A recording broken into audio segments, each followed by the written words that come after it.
Muito bom estar com vocês aqui. E é muito gostoso ver que, mesmo numa quarta-feira, todos nós nos reunimos para estudarmos a Palavra de Deus. Isso indica que nós temos vontade realmente de aprender mais de Deus. É certo isso? Amém? Amém. Que bom. Então nós vamos falar hoje um pouco sobre dons e ministério. A gente vai ter vários encontros ainda pela frente, né? Iniciando hoje.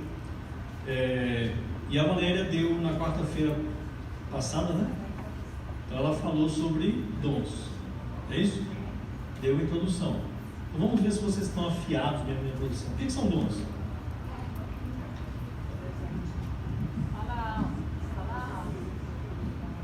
O que são dons? Presente de Deus. Mas presente por quê?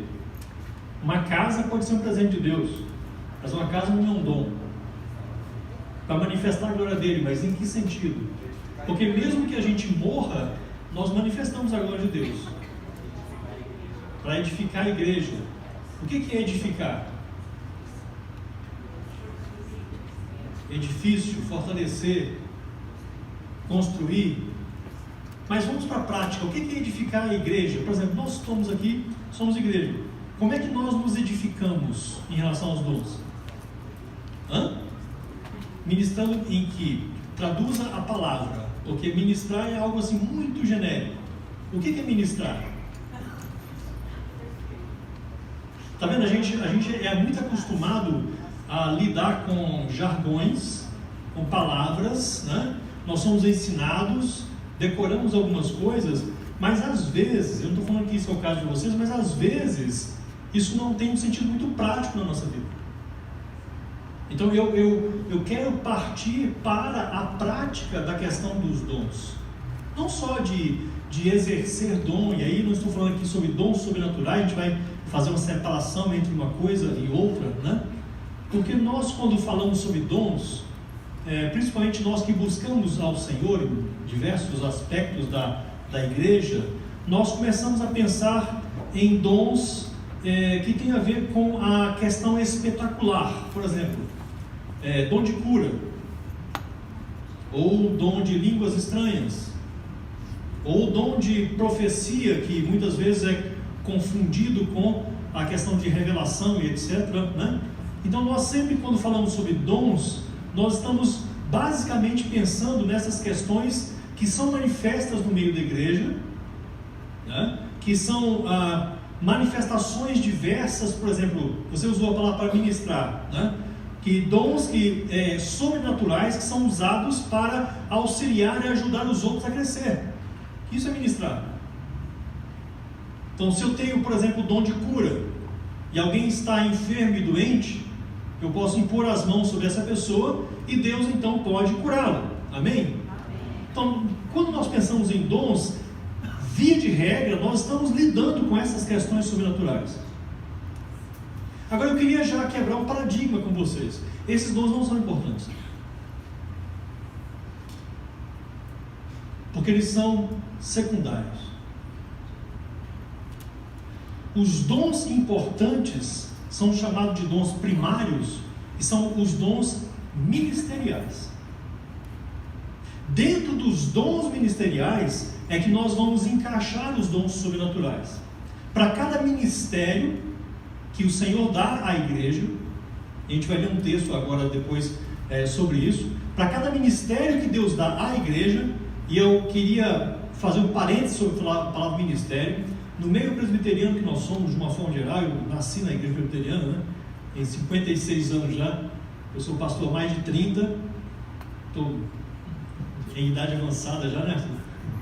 Mas o fato é de que no meio presbiteriano, quando nós falamos em ministério, via de regra, nós imaginamos o pastor, ou no máximo os pastores e o conselho, os presbíteros, os diáconos. No meio mais moderno presbiteriano, temos também que falar sobre líderes, e aí inclui também mulheres. Mas quando Deus está falando sobre ministério, eu queria que você prestasse bastante atenção, porque eu vou enfatizar bastante isso ao longo que estou falando. Quando Deus fala em ministério, Ele não está falando sobre a liderança administrativa da igreja. Ele não está falando sobre o fato de a igreja ter um pastor eleito ou nomeado pelo presbitério para poder estar aqui junto com um conselho de presbíteros. Ele não está falando sobre a organização efetiva da igreja, que toma conta administrativamente, que toma conta espiritualmente nesse sentido também. Quando Deus está falando sobre ministério, sabe sobre quem Ele está falando? Vocês têm ideia? Está falando de todos nós. Cada um de nós. Não existe ninguém na igreja que não tenha um ministério. E nós costumamos falar assim, não existe ninguém na igreja que não tenha um dom. Mas eu deixo até de lado essa questão do dom para falar sobre ministério, porque não existe ninguém na igreja que não esteja designado pelo Espírito Santo de Deus para estar presente neste corpo aqui, para desenvolvimento do ministério. O ministério cristão da igreja.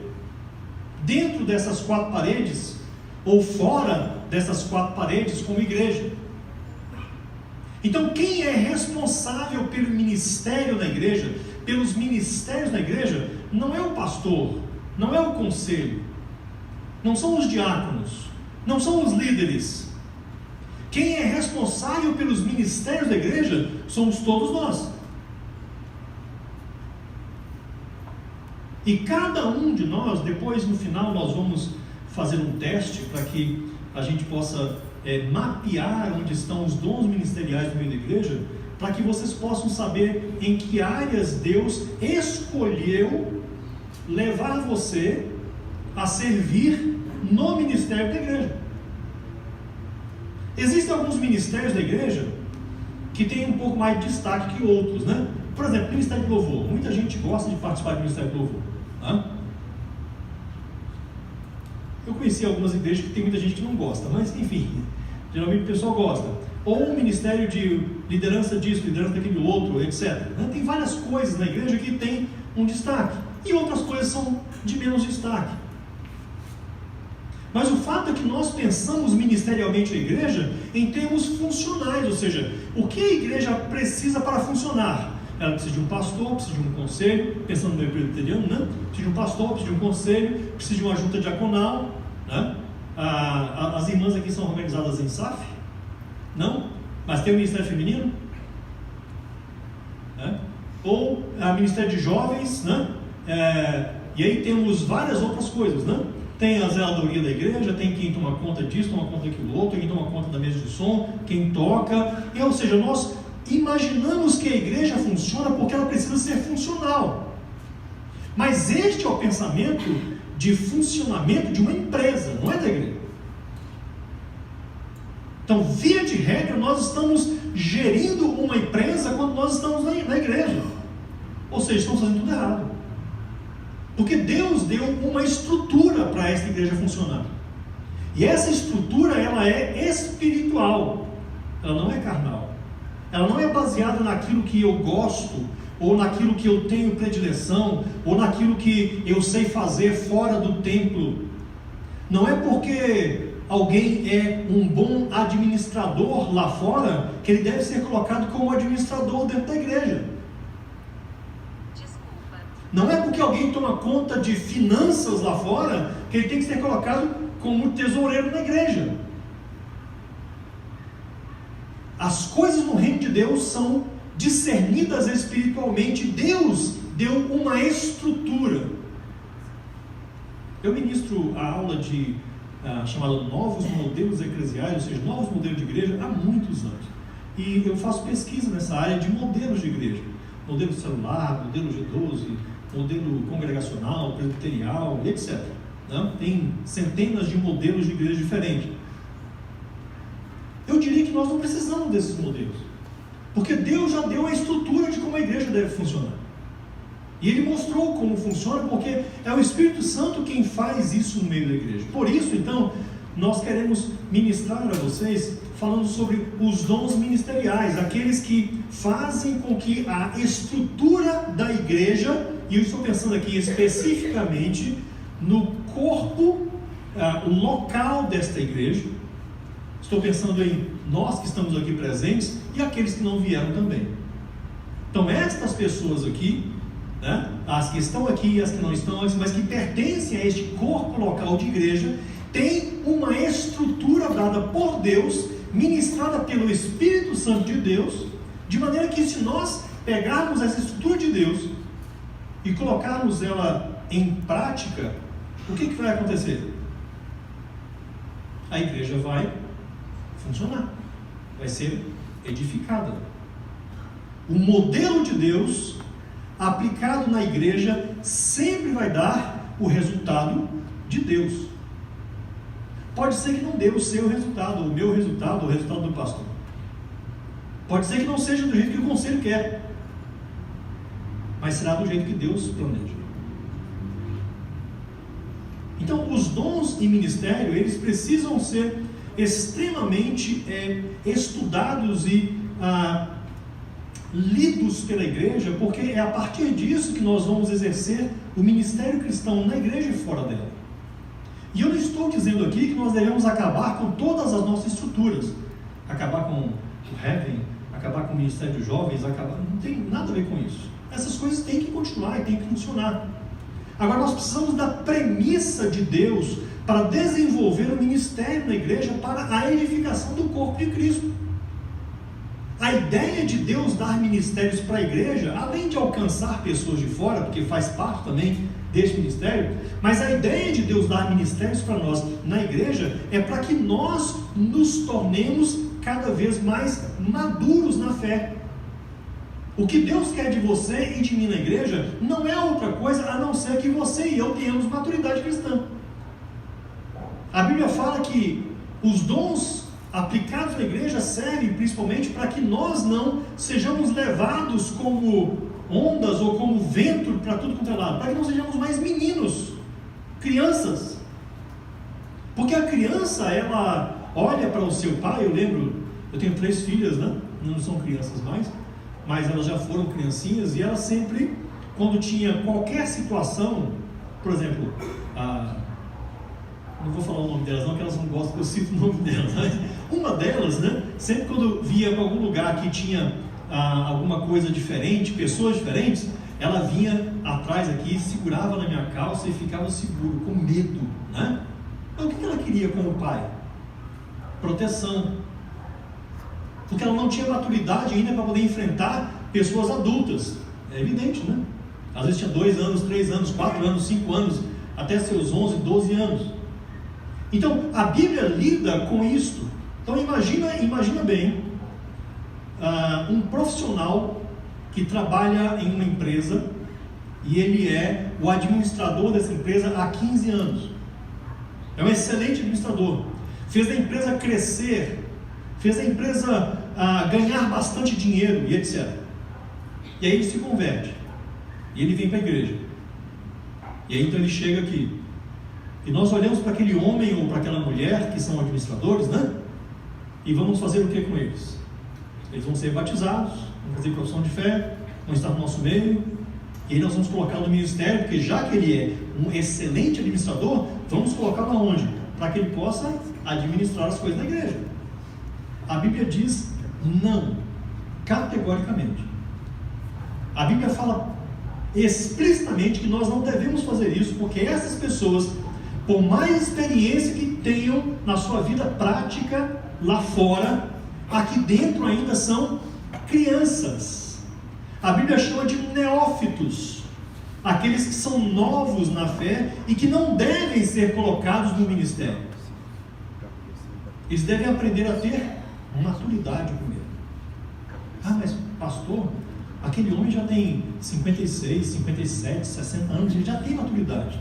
Ele tem maturidade pessoal, para o seu casamento, para os seus filhos, para o seu trabalho, mas dentro do reino de Deus ele é uma criança. E nós erramos muito nisso. De pessoas sem experiência com Deus, sem experiência cristã, sem maturidade cristã, colocadas em ministério. Nós erramos demais com isso, e não podemos fazer isso. Porque Deus deu os dons ministeriais justamente para nós exercermos essa maturidade uns com os outros e fazermos uns aos outros crescer na fé. E quando então começamos a crescer na fé, descobrimos quem nós somos dentro do reino de Deus, aí nós podemos então exercer o nosso ministério e exercer os dons que Deus nos deu. Irmãos e irmãs, dons são, como você usou, são presentes de Deus, tá? Não merecidos por nós, são revestimentos espirituais que Deus nos dá para exercer certas funções no reino de Deus de maneira muito grande. Deixa eu dar 2 exemplos aqui. Eu vou usar o exemplo da minha família, que é quem está mais próximo de mim. A minha cunhada, a esposa do Ronaldo, que é meu irmão mais novo, ela trabalhou com missões durante muitos anos na África. Ela é enfermeira clínica, obstetra, tem especialização em saúde pública. Então ela sempre trabalhou com saúde. E quando eles foram para a África pela primeira vez, no final da década de 80, a primeira coisa que eles fizeram lá foi montar uma clínica. E ela começou a atender pessoas. Hoje, anos depois, esta clínica é o hospital do norte do país. Atende milhares de pessoas por ano. Os nativos lá já foram para a capital, estudaram, um se formou em médico, outro em enfermeiro, outro em administrador, voltaram e hoje tomam conta do hospital. É uma coisa linda e maravilhosa. Mas no início o trabalho era assim, era uma árvore, né?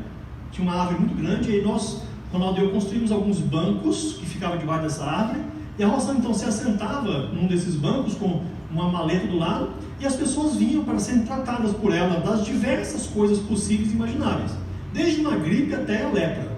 Então tinha de tudo, né? E a grande maioria das coisas ela não tinha remédio para lidar com aquilo, mas ajudava paliativamente muita gente com isso, né? Começou a ajudar em partos e etc, etc, etc. Numa destas épocas, no final já do tempo deles lá na África, ela estava numa tarde e veio uma mulher com uma criança no colo. E essa mulher então trouxe esta criança para Rossana lidar, porque ela estava muito doente, já estava praticamente morrendo. E aí a Rossana então pegou aquela criança, estava enrolada em panos, e foi tirando os panos, e ela viu uma criança pequena de 8, 9 meses, toda cheia de furúnculos. A cabeça estava deformada, com furúnculos grandes na cabeça, no peito, nas pernas, coisas assim, difíceis. A criança já não chorava mais, já não mamava, já não chorava direito, estava quase morrendo ali.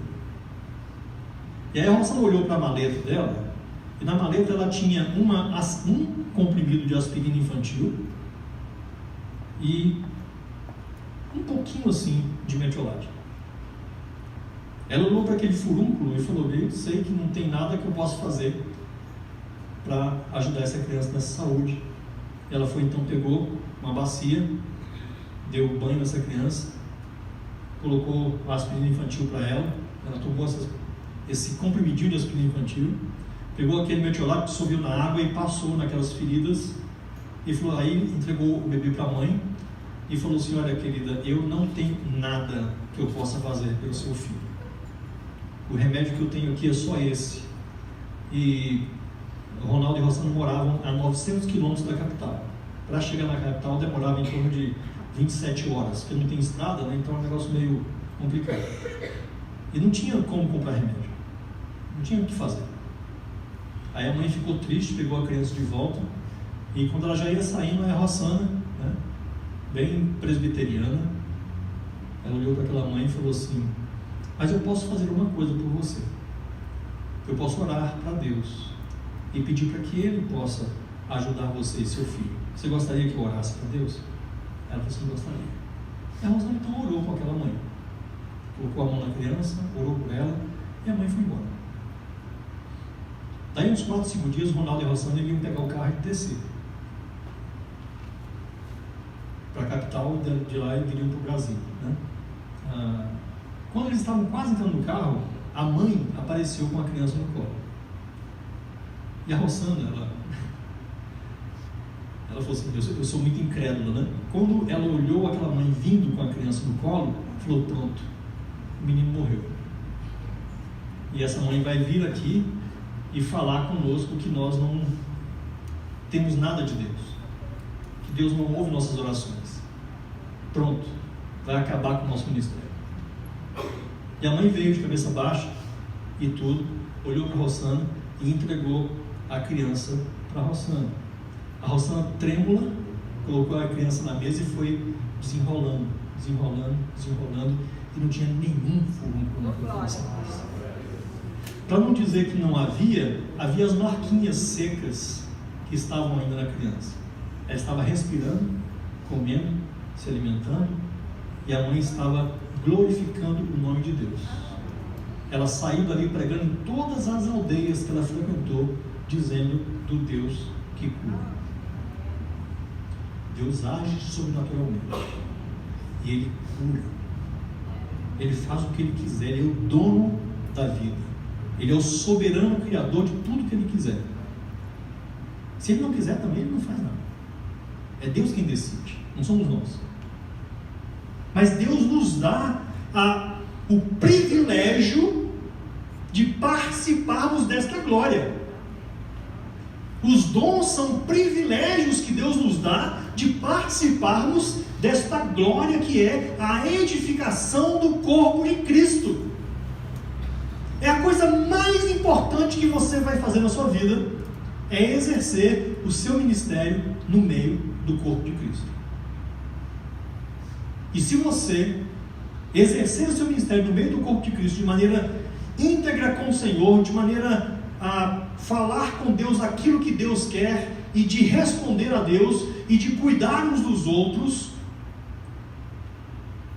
você vai ver uma modificação completa e total, não na vida dos outros. Você vai ver isso também. Mas você vê principalmente uma modificação completa e total na sua própria vida. Você vai encarar o mundo de Deus de forma diferente.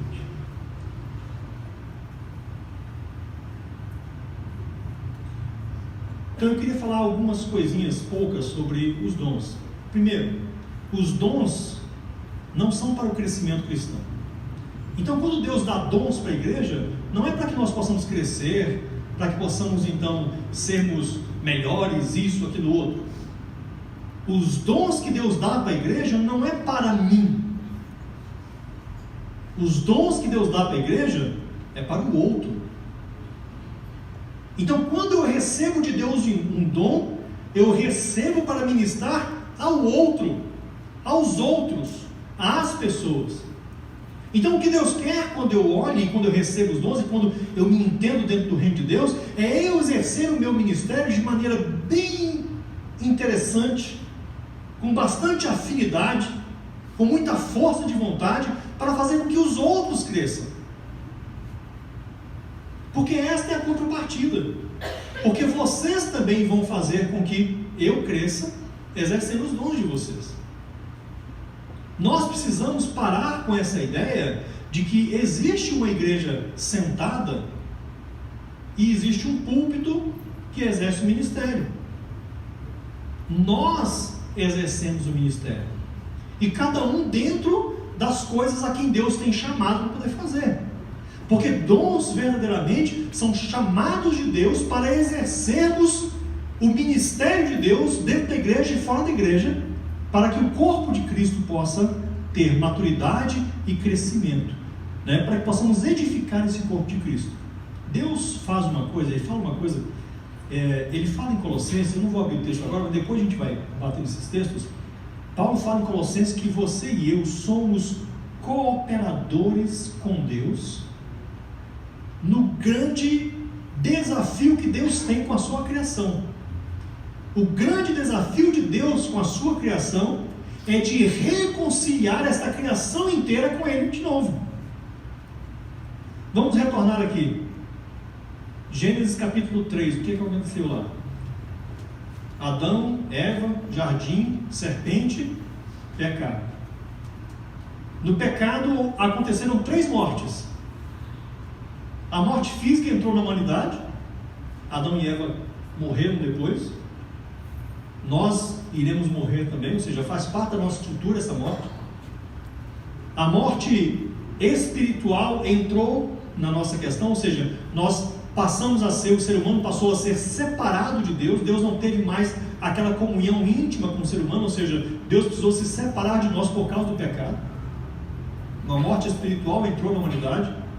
E em consequência dessa morte espiritual, quando o ser humano morre, então essa morte física, a morte eterna acontece. Um ser humano que vive sem Deus e que morre sem Deus, viverá eternamente sem Deus. Então, quando Deus olhou para isso, antes de tudo isso acontecer, Ele fez um plano. Nós chamamos de plano da redenção. E neste plano da redenção, Deus traçou todas as suas estratégias. E uma dessas estratégias foi colocar você e eu como cooperadores dele, para que nós possamos então ajudá-lo a reconciliar esta criação perdida com Ele mesmo. Esta é a nossa função primária. É assim que nós vamos glorificar a Deus com a nossa vida no meio da igreja, ajudando as pessoas, ajudando a humanidade, ajudando a própria estrutura da própria terra, da criação inteira, a reconciliar-se com Deus, ou seja, a voltar ao estado que estavam antes do pecado. E como é que nós podemos fazer isso? Exercendo os nossos dons e ministérios, e mais nada. Você não tem que inventar a roda, você não tem que fazer malabarismo, não tem que ficar plantando bananeira.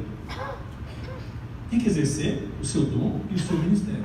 Então, outra coisa, foram doados para o serviço cristão, é o que eu tenho falado aqui, ou seja, os dons são dados para que nós possamos servir uns aos outros. Eu vou falar depois sobre 3 maneiras que a Bíblia fala sobre servir. E é justamente sobre isso que os dons falam, sobre serviço, é servir, é cuidar uns dos outros. Não são aqueles que queremos, essa é outra questão. Quando a Bíblia fala, e aqui eu vou falar uma questão muito da exegese, quando a Bíblia fala assim, buscai os melhores dons, infelizmente a tradução está errada, porque no grego não está falando isso. A Bíblia fala, não é que nós devemos buscar os melhores dons, lá Almeida traduziu errado. Então quando nós fazemos a exegese do grego, lá, eu sou professor de grego há muitos anos, então assim, isso é lá no início, mas quando a gente faz a tradução do grego na exegese deste texto, está falando justamente para que nós possamos pegar os nossos dons e buscarmos melhores formas de produzi-los em nós e nos outros. A tradução melhor seria: aperfeiçoem melhor os dons que vocês já receberam de Deus. Não é para você buscar, não, eu gosto muito de dom de línguas, então eu vou buscar dom de línguas. Não é os dons que nós queremos, porque senão não é dom. Dom é uma graça imerecida do soberano Criador para a minha vida, porque Ele sabe quem eu sou, Ele conhece a minha estrutura, Ele que me formou, Ele sabe da minha estrutura familiar, sabe da minha estrutura educacional, sabe da minha formação, e a partir disso então, Ele me coloca no corpo de Cristo para desenvolver aquele dom específico. É planejamento de Deus, não é meu, não é aquilo que eu quero, é aquilo que Deus quer. E é sempre melhor, porque afinal de contas Deus conhece você e eu melhor do que nós nos conhecemos. Amém? Se vocês quiserem me interromper qualquer hora, pode interromper, igual a Valéria falou. É só levantar a mão e fazer pergunta, tá? Eu prometo que se eu não responder, a Valéria responde. Independe dos nossos merecimentos. Dom é graça imerecida. E eu não tenho merecimento nenhum, eu sei. Eu me conheço. Eu sou uma péssima pessoa. A Valéria fala assim, trabalhei muito no Gedeon, gosto muito dele, e etc. A gente gosta muito dele, etc, etc. Eu não valo nada. Não tenho nada de bom. Não tenho mesmo. Se eu for contar para vocês meus pecados aqui, vocês vão escandalizar. A graça é a chave maior que doa o dom, né? Então a graça de Deus é o motivo pelo qual Ele nos dá o dom, né? A graça ela é motivo para tudo, inclusive para a salvação, não só para os dons, né? Os dons são as ferramentas que a graça nos dá. A graça é que nos promove isso, né? Então assim, eu não tenho nada de bom, gente, não tenho mesmo. Eu sei que eu sou fraco, eu sei que eu sou um monte de coisa. Um dia eu posso até dar um testemunho aqui para vocês da minha conversão, para vocês saberem quem eu sou de verdade, né? Então eu não tenho nada que possa falar assim, não, o Gedeon é um cara jóia aí, ó, 100%, beleza nada, eu sou pecador, inveterado, aqui está tudo podre aqui dentro. Todo dia que eu levanto pela manhã, eu encontro meu pecado. E se não for pela misericórdia de Deus, eu não chego no final do dia. Então não é porque eu mereço, não é porque nós merecemos que a gente recebe. É porque Deus tem um plano. E independente de você achar que você merece ou não, o plano de Deus é você. O plano de Deus somos nós. Então quando a Bíblia fala assim que, no texto grego que a gente vai ler, a gente vai ler o texto grego, mas no texto de Efésios que nós vamos ler, fala que Deus deu dons aos homens.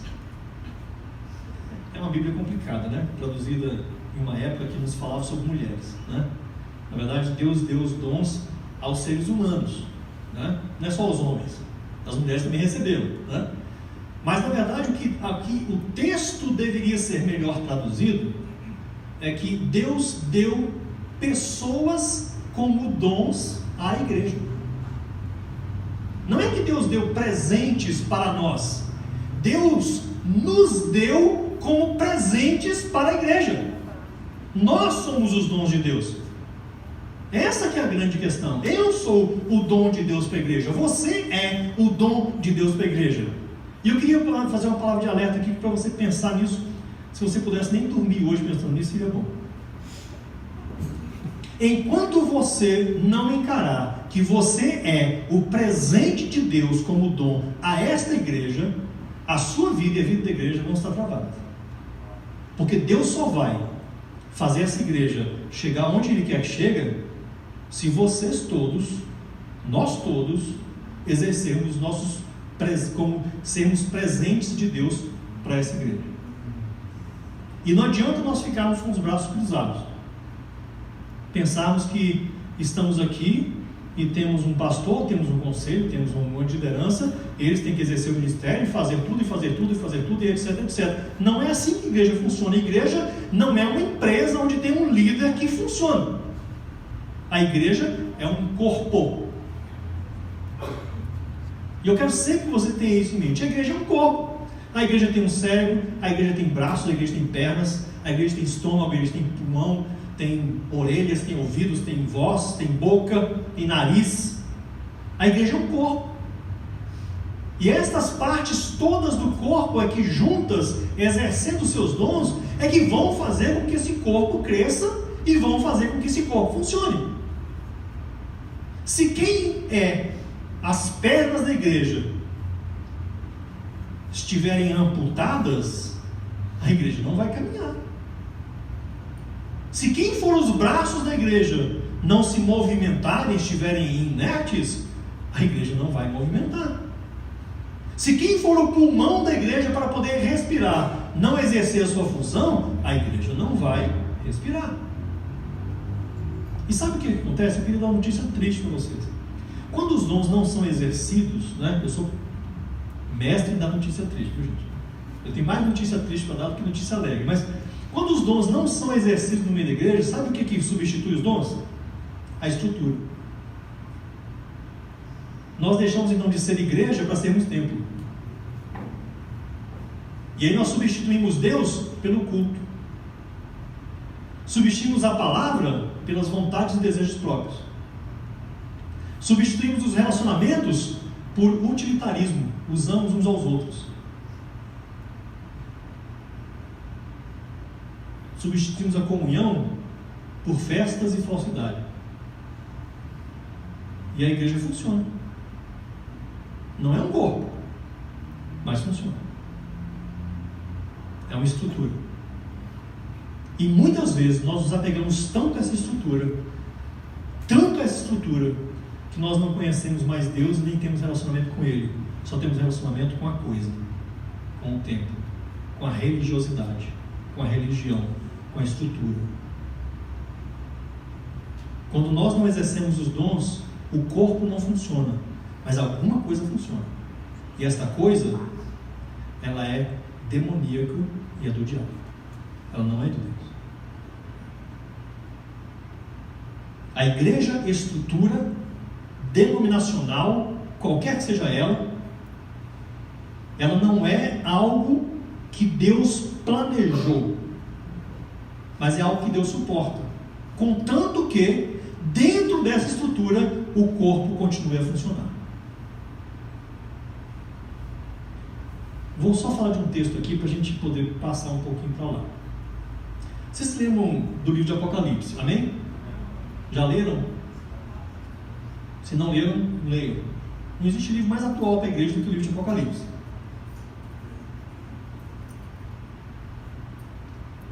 João escreveu para 7 igrejas, as 7 igrejas da Ásia. Tem vários assuntos lá. Mas o assunto que mais me chama a atenção agora, nesse momento que a gente está falando sobre estrutura, é a melhor igreja da Ásia que João escreveu. Chama-se Laodiceia. A igreja de Laodiceia, ela era a melhor igreja da Ásia, a maior igreja da Ásia, a mais rica igreja da Ásia, a melhor estrutura. Eu vou adaptar. Era a igreja que tinha os melhores ar-condicionados, o melhor templo, as melhores bancadas e bancos e cadeiras para poder se sentar. Tinha o melhor ministério de louvor, os melhores pastores pregavam naquele lugar. Tinha um ministério com crianças que era fenomenal. A igreja tinha uma estrutura que dava inveja na Ásia inteira. Todo mundo queria ser da igreja de Laodiceia. Era a melhor igreja da época. Só que quando você vai ler lá, tem um detalhezinho só que falta. Sabe o que falta? Jesus. É na igreja de Laodiceia que Jesus está do lado de fora, a porta está trancada, e ele está fazendo o quê? Batendo na porta e pedindo, deixa eu entrar. E a igreja de Laodiceia falou assim, não, a nossa estrutura funciona melhor do que quando você está fora. Nós não podemos ser a igreja de Laodiceia, uma igreja onde Jesus está do lado de fora, batendo na porta, querendo entrar. É porque Jesus não sou eu. Porque se fosse eu não batia na porta. Eu ia embora para outro lugar e deixava todo o pessoal todinho naquela igreja funcionando maravilhosamente bem até o fim dos tempos. Que todo mundo acordar e ir para o inferno. Complementando esse texto, tem aquele outro texto onde Jesus está fechando a porta, lembra? Jesus está fechando a porta numa festa e as pessoas chegam rapidamente, né? E falam assim, não, meu lugar é aí, eu preciso entrar dentro desse lugar. E Jesus então fecha a porta, peraí, como assim? Vocês foram convidados? Sim, não sou convidado, não. Os meus convidados estão todos aqui dentro. Não, mas quem são vocês? Mas como assim quem somos nós? Nós pregamos seu nome, expulsamos demônio, falamos em línguas, fazemos muita coisa. Sabe o que Jesus fala para essas pessoas? Que é isso, gente? Eu nem conheço vocês. Eu não sei quem vocês são. Viveram a vida inteira na estrutura religiosa, sem exercer os dons do Espírito. E quando nós vivemos na estrutura religiosa, a estrutura religiosa nos consome, e ela nos aprisiona, e nós passamos a não enxergar mais Deus, e tudo que tem de Deus está dentro da estrutura, e a gente se sente satisfeito. Sabe por que a gente se sente satisfeito? Eu vou contar para vocês o segredo. É porque Deus é tão santo, mas tão santo, mas tão santo, mas tão santo, e nós somos tão pecadores, tão imundos, tão sujos, que conviver perto de Deus, na santidade de Deus, no mover de Deus, é muito complexo para nós. Medo é que a luz de Deus revele quem eu sou de verdade. Então, por causa desse medo, a gente prefere substituir Deus pela estrutura. E aí temos então as nossas imagens de escultura todas aqui dentro da estrutura. A igreja, os cargos, as atuações, o culto, as pregações, as orações, as ofertas, os dízimos, tudo isso passa a ser estrutura. E quando passa a ser estrutura, nós estamos servindo ao diabo e não a Deus. E é por isso que precisamos exercer os dons do ministério, porque quando nós exercemos os dons do ministério, estamos fazendo apenas o quê? Somos canais de Deus para o crescimento da igreja. E aí é Deus quem age através de nós, aí a coisa muda de figura. Independe dos nossos merecimentos e definem o nosso ministério cristão. Então isso aqui nós já falamos, pode passar, por favor. Tá? Então dons, graça e ministério devem estar juntos na vida do cristão. Devem agir de formas independentes. Temos a grande necessidade de termos experiência viva com Cristo, que é a graça. Reconhecer o chamado do Espírito, que é o dom. E a comprovação na prática da graça e dos dons, que é o nosso ministério. Então a graça é o nosso relacionamento com o Senhor. É através da graça que Deus nos une a Ele. E aí então, quando nós exercemos então o chamado do Espírito e nós obedecemos a esse Espírito, nós então entendemos que temos estes dons. E quando nós exercemos esses dons então no meio da igreja, estamos desenvolvendo o nosso ministério e fazendo a vontade de Deus. Irmãos, a coisa é muito simples. Ela é tão simples, que nós pensamos que isso não funciona e que não dá certo. E aí começamos a inventar um monte de mil histórias de maneira de ser igreja diferente. Um dia eu preguei sobre isso na igreja e alguém me levantou e falou assim: pastor, mas esse negócio aí é muito apático. Eu falei: o que é apático, irmão? Ah, é só isso? Eu falei assim: é. Mas assim, Deus não tem algo assim a mais, não? Ele falou assim: olha, pelo que eu entendi da Bíblia, isso aqui é o melhor de Deus. Todo o resto, desculpa falar, é lixo. Esse irmão ficou meio com raiva de mim na hora, mas essa é bem a verdade. Aquilo que Deus planejou fazer conosco, Ele o faz através de quem? Não é através do Espírito Santo de Deus? Não é por isso que nós oramos pedindo que o avivamento de Deus venha sobre nós? E sabe como é que o avivamento vem? Quando nós exercemos os nossos dons e ministério na igreja. Não tem outra forma. Nós podemos orar, pular, cantar, falar, podemos fazer tudo, podemos fazer jejum o tempo inteiro, ficar. Se nós não exercermos os dons do Espírito no meio da igreja, o avivamento não vem. Deus não reparte a sua glória com ninguém. Ele só vai fazer o avivamento no meio da igreja sempre que a igreja exercer o seu ministério através do Espírito, porque é o Espírito quem faz, não somos nós. Quando eu amo, não é porque eu sou capaz de amar, porque eu não sou capaz de amar. Eu só amo por quê? Porque o Espírito Santo ama através de mim. Quando eu prego, não é porque eu tenho o dom da pregação e eu sei falar na oratória, etc. Isso é nada. Quando eu prego e faz sentido, só faz sentido porque o Espírito Santo inundou o coração de vocês para ouvir aquilo que eu estou falando. É o Espírito Santo que faz, não sou eu. Um dia eu vou dar um testemunho das minhas péssimas pregações que eu já fiz ao longo desses 30 anos de ministério. E foram muitas. Não foram poucas não, foram muito ruins. Teve algumas, inclusive, que Deus não deixou nem abrir essa boca. Na Igreja Presbiteriana em Campinas. Foi 3 dias de conferência, 4 pregações, e eu não abri a boca nos 4 cultos. Deus não deixou. Um dia eu conto a vocês os meus fracassos. É interessante. Pode passar o tom. Então, os dons a gente vai falar depois sobre essas listas, né? Pode passar para lá, só volta lá, por favor. Então, os dons são divididos principalmente em 2 vertentes. Tem o que nós chamamos de dons auxiliares, que é esses dons sobrenaturais que eu falei que são secundários, né? E são auxiliares, e os dons de serviço. Então, em cada dom de serviço, Deus encaixou dons sobrenaturais que nos ajudam a desempenhar o ministério cristão. A gente vai lidar com isso, tá? Pode passar o próximo. Assim, volta lá, por favor. Então, existem 3 formas que a Bíblia fala sobre serviço cristão. A primeira é doulos. A palavra grega doulos tem a ver com aqueles que são escravos de Cristo. Então a Bíblia fala sobre escravo, aquele que tem um compromisso com Deus, que serve diretamente ao seu Senhor. Então quando a Bíblia fala assim que nós somos doulos, e a palavra lá usada é no grego, né? É doulos, no português às vezes é traduzido por escravo e às vezes é traduzido por servo. Então nós temos uma tendência de pensar que escravo e servo são coisas diferentes, mas não são. Na Bíblia inteira, quando fala sobre escravo, é doulos. E quando fala sobre servo, é doulos. É a mesma palavra. Então, o escravo, de acordo com o Novo Testamento, o escravo é aquele que serve diretamente a Deus. Ou seja, eu sou servo de Deus. Você é servo ou serva de Deus. Nós servimos ao Senhor. Então, nós temos um Senhor. E é Deus. Sim. O dom também pode ser usado fora da igreja, né? Se assim Deus permitir.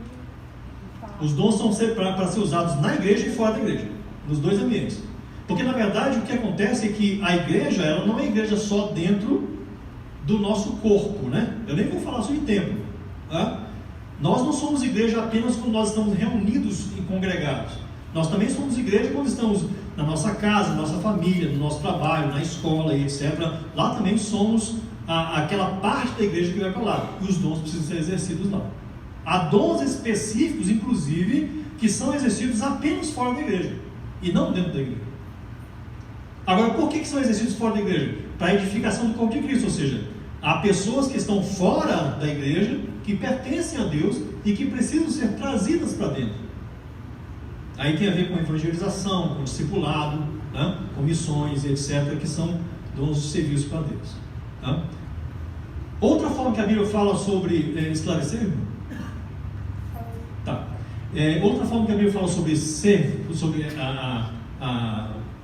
o serviço, né? Sobre o serviço, sobre os dons, sobre o servo, é a palavra diáconos, de onde vem a palavra diáconos no português, né? Ou seja, o português não criou uma palavra nova, ele apenas transliterou a palavra grega e transformou naquilo que nós conhecemos como diáconos, diácono ou diaconisa. Aqui na igreja tem diaconisa, né? Então, quando é mulher é diaconisa, quando é homem é diácono. Ou seja, esta é a expressão do grego que fala sobre aqueles que servem a Deus, servindo a comunidade.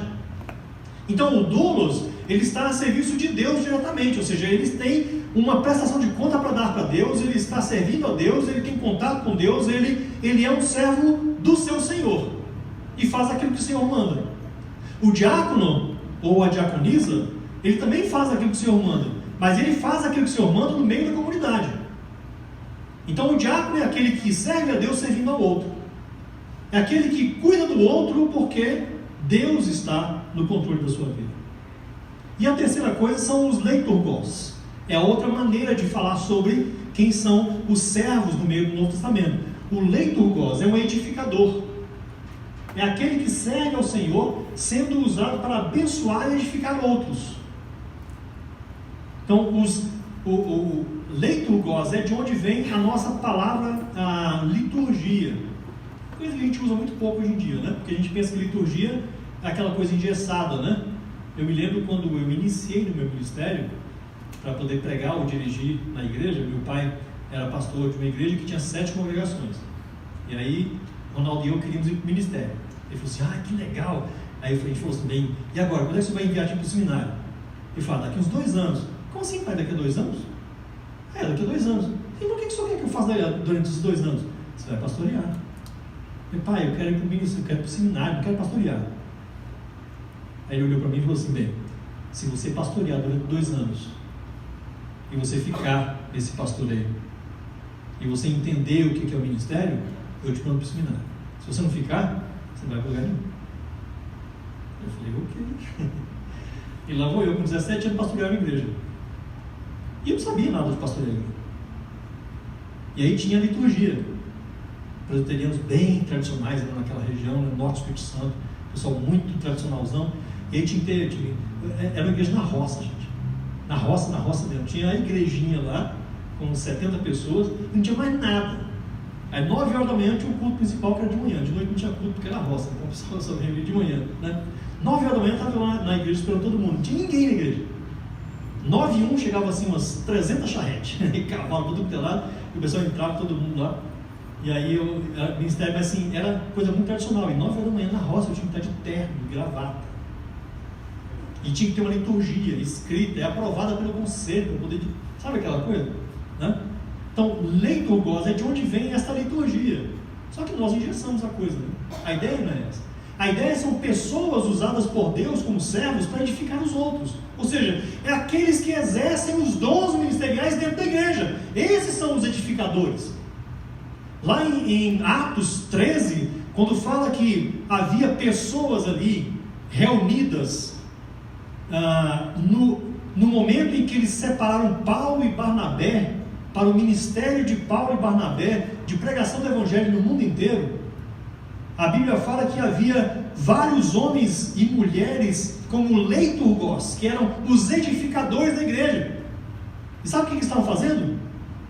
Eles estavam orando, pedindo que o Espírito Santo fizesse aquilo que o Espírito Santo tem que fazer: separar pessoas para o ministério. O Espírito Santo, então, depois da oração deles, falou com eles: separai agora Paulo e Barnabé para uma obra que eu tenho chamado para eles. E então Paulo é enviado e ele prega o Evangelho no mundo romano inteiro, e nós conhecemos o ministério de Paulo e as viagens missionárias. Paulo foi o primeiro missionário enviado pela igreja, sustentado pela igreja, como um leiturgos, como um edificador, aquele que exerce realmente os seus dons. O outro.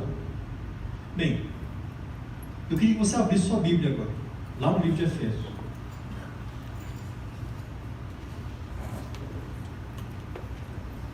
Capítulo 4.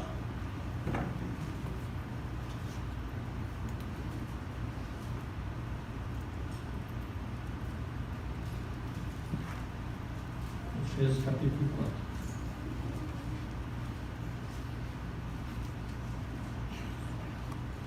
Paulo escreveu essa carta de Efésios como uma carta circular. A gente entende que esta carta é uma carta escrita para a igreja da cidade de Éfeso, né? Logicamente, ela foi escrita para a cidade de Éfeso, mas as cópias dessa carta foram espalhadas pelo mundo inteiro em outras igrejas. Então, lá no início da carta, o capítulo 1 fala assim: Paulo, a igreja de Éfeso, a igreja que está em Éfeso, etc, etc.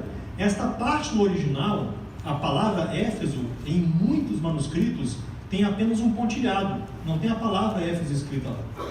Então era uma carta que as pessoas levavam a carta para outra igreja e colocavam o nome da igreja nessa carta para poder direcionar para cada uma delas. Então Éfeso é uma carta circular, ou seja, é uma carta teológica de Paulo para a igreja, ou seja, é para nós. Eu poderia ler a igreja que está em Londrina, é a mesma coisa, né? Então no capítulo 4, Paulo está falando aqui sobre os dons. Eu não vou ler o texto inteiro, que é grande, mas eu quero só destacar algumas coisas aqui, a partir do versículo 10. Não, desculpa. 4:11. Foi ele quem, não sei qual a sua versão, mas pode acompanhar a sua versão. Eu estou lendo uma versão mais contemporânea, que traduz um pouco melhor algumas coisas. Foi ele quem deu dons às pessoas. Aqui também está traduzido errado, né? Mas tudo bem. Então foi ele quem deu pessoas como dons à igreja. É isso que o original está dizendo. Foi ele quem deu pessoas como dons à igreja. Ele deu presentes para a igreja. Ele escolheu alguns para serem apóstolos, outros para serem profetas, outros ainda para serem evangelistas, e ainda outros para serem pastores. E também escolheu pessoas para serem os mestres da igreja. Versículo 12. Ele fez isso para preparar o povo de Deus para o serviço cristão, a fim de construir, edificar, né, o corpo de Cristo. Desse modo, todos nós chegaremos a ser um na nossa fé e no nosso conhecimento do Filho de Deus. E assim seremos pessoas maduras e alcançaremos a altura espiritual de Cristo. Vocês já ouviram falar na palavra predestinação? Quem já ouviu falar? Está na Bíblia. Como presbiterianos, né? Alguns calvinistas, né? Mas como presbiterianos, quando se fala sobre predestinação, eu como pastor presbiteriano, né? Teologia, começa a pensar logo no livro de teologia sistemática, de Berkhoff, isso, aquilo, outro, predestinação, eleição, salvação, etc. Predestinação não tem nada a ver com salvação. Queria deixar isso bem claro para vocês aqui. Eleição é outra coisa, vou lidar com isso agora. Mas predestinação é a vontade de Deus para a igreja. E qual é a vontade de Deus para a igreja? Que nós, pessoalmente e como grupo, nos tornemos o mais parecido possível com quem? Com Cristo, com Jesus. Então Deus predestinou a você e a mim para nos transformar em pessoas parecidas com Jesus.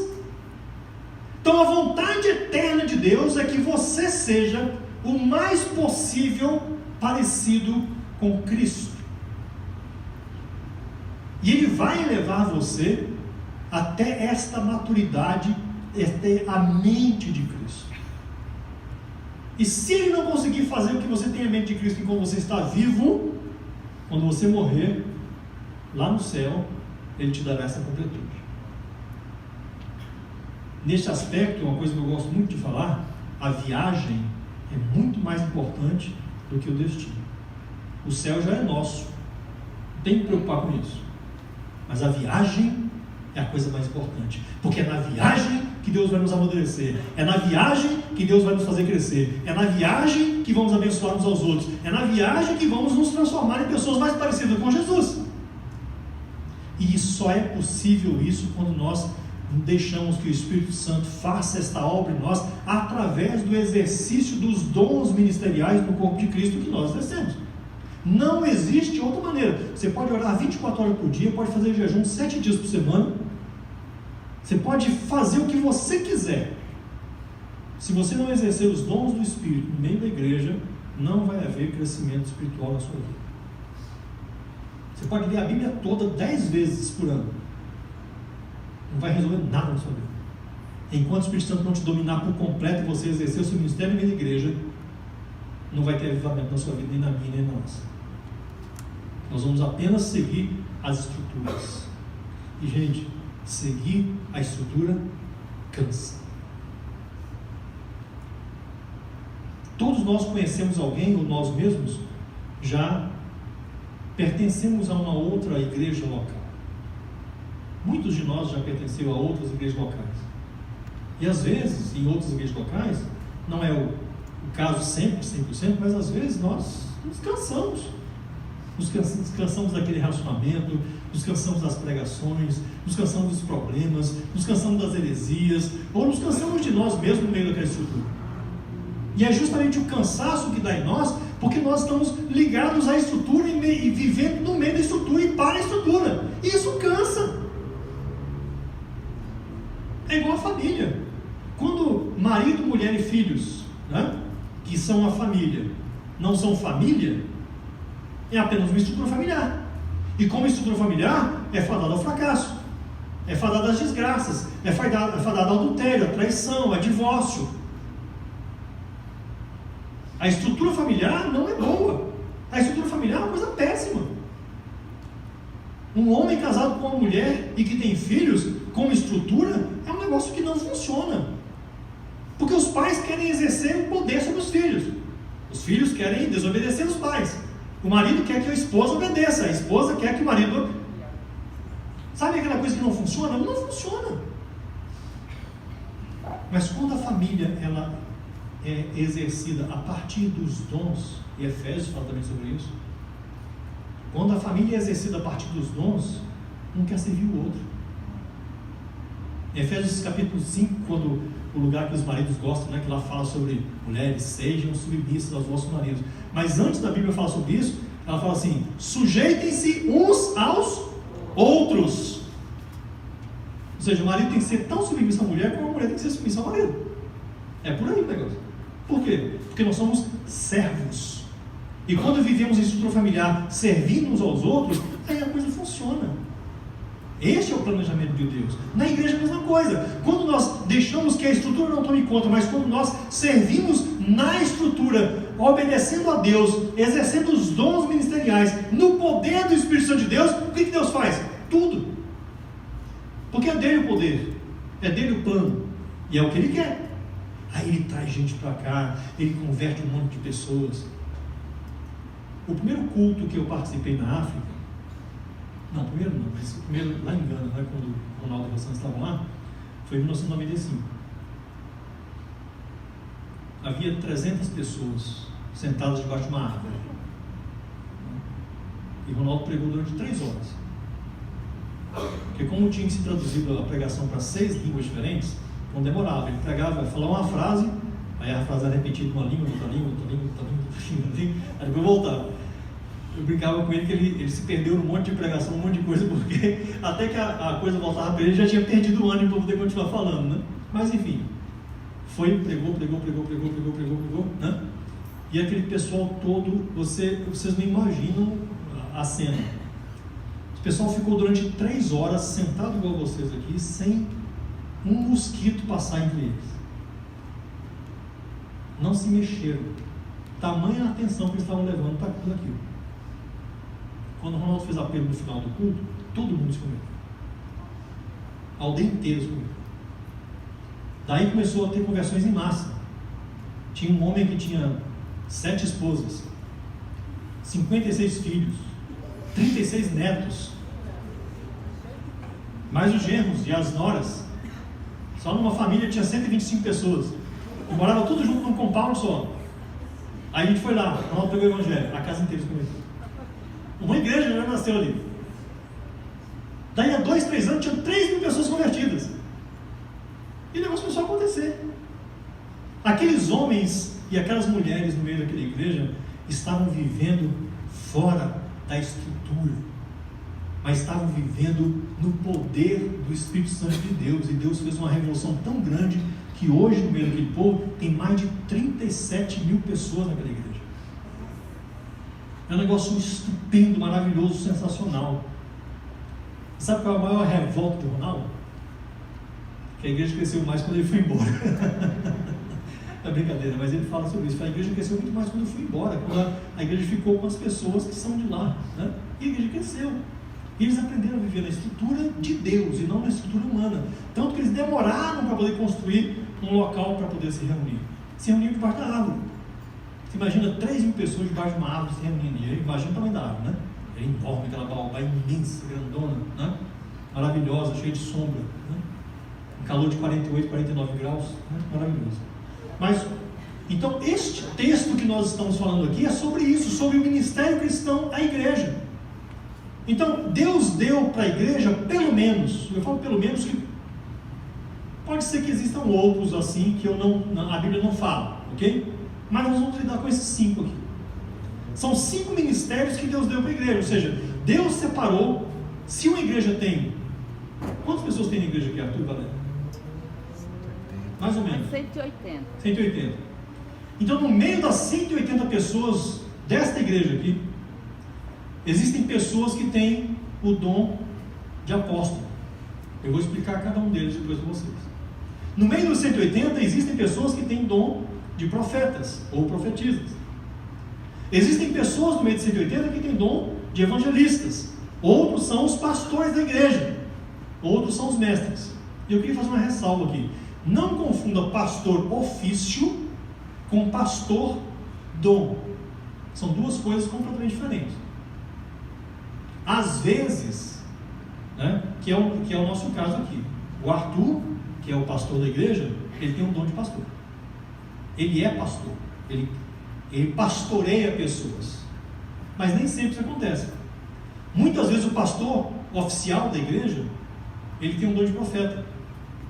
E essa igreja sofre muito, porque profeta desce a lenha. Mais parecido comigo. Desculpa. O profeta fala na ferida, toca na ferida, né? Aí todo culto que o pastor é profeta, né? A pessoa assim, rapaz, eu fui na igreja hoje, saí de lá arrebentado, né? O pastor como o profeta como pastor dá isso, né? Às vezes o pastor é apóstolo, então ele não se preocupa muito na igreja, só com missões, pregação, evangelização, só para lá de fora. E a igreja fica meio solta, e assim por diante.